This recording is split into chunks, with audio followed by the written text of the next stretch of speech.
tale as old as time, song as old as rhyme, Beauty and the Beast. When I was growing up, Disney's Beauty and the Beast was my jam.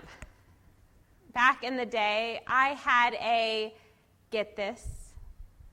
VH version of this video, which I watched so many times. I could pretty much quote any part of the movie.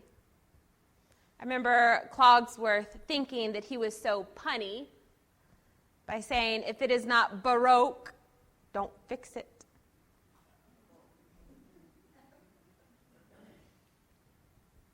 Or Lumiere asking Bella, "Try the gray stuff, it's delicious. Don't believe me? Ask the dishes." I absolutely and positively loved everything Beauty and the Beast. So much so that my mom decorated my room floor to ceiling with everything Beauty and the Beast. Wallpaper, bedspread, curtains. You named it, I had it, Beauty and the Beast style. This week I was thinking about my great love and affection for this movie. And I was pondering to myself, what is it about that movie that I liked so much? What is it that drew me to that movie? And then it hit me. Bella. I saw myself in her. That's really important, isn't it? I saw myself in her. If you recall, Bella had brown hair and those big brown eyes. Like me. Bella was a studious academic who enjoyed a good book. And Beryl and Dee? I bet Bella anticipated the day when she would meet this Prince Charming, which she read about in her books.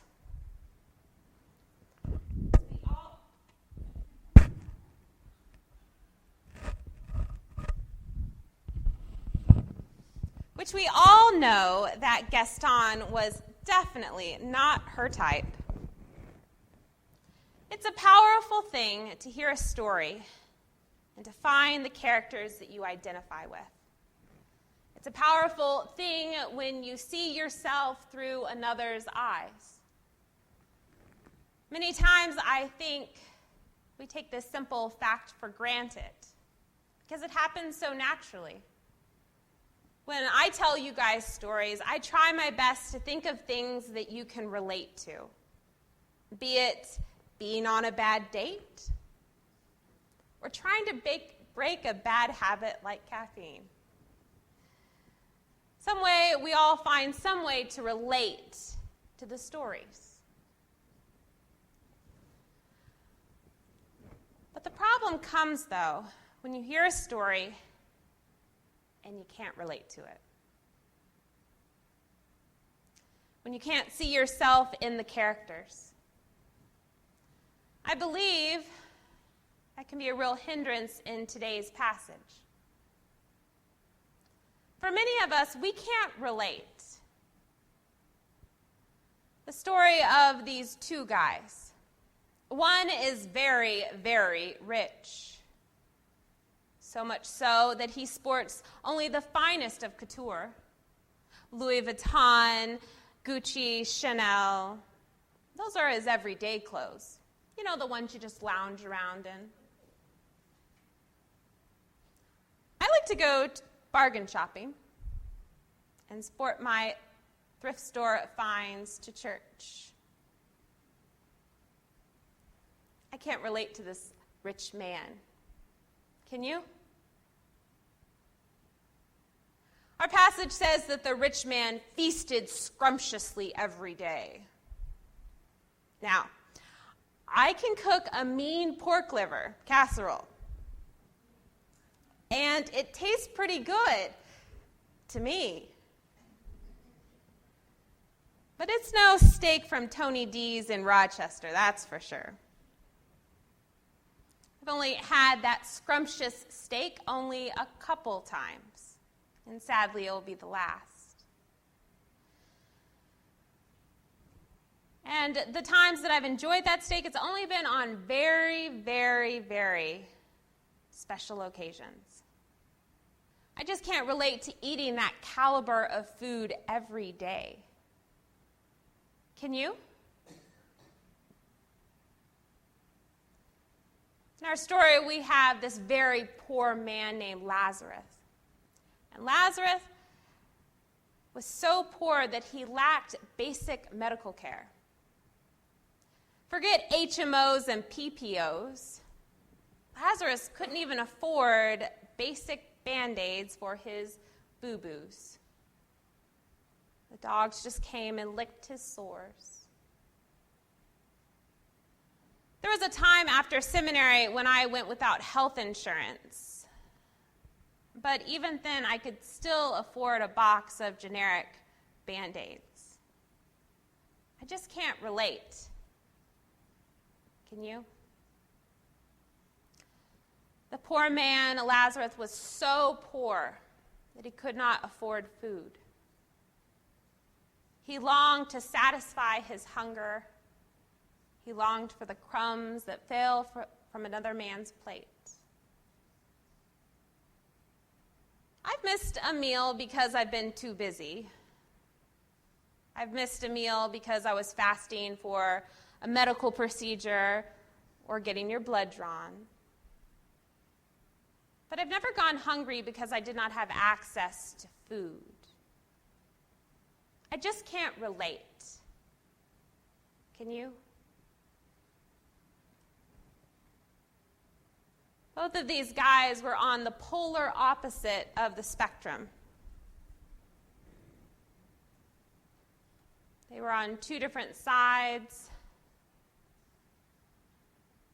For many of us, we are neither this nor that, but we fall somewhat in the middle. We don't have the opulent wealth of Donald Trump, but we also are not destitute like people in the third world. Instead, we fall somewhere in between. So when we read today's story like our gospel passage, we have a difficult time relating to someone because we don't find ourselves in the characters.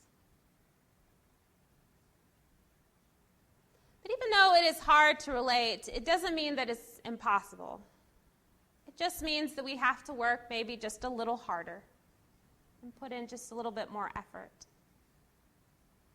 You know, in the story Beauty and the Beast, Bella had the ability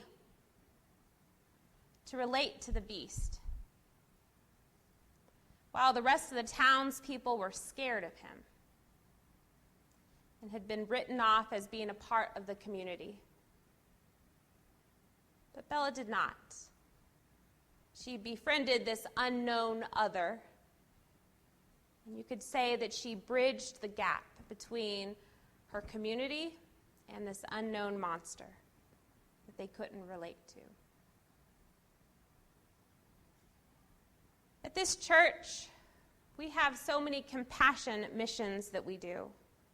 We have an opportunity to bridge the great divide that has happened in our world. We have an opportunity to stand in the gap, kind of like a cross, by helping lift up those who have hit rock bottom and giving what others need. But we also have an opportunity to interrupt that rich man's steak dinner and bring to his consciousness that while he dines in excess, others have none. We have an opportunity to stand in the gap. Are you willing to stand with me? Amen.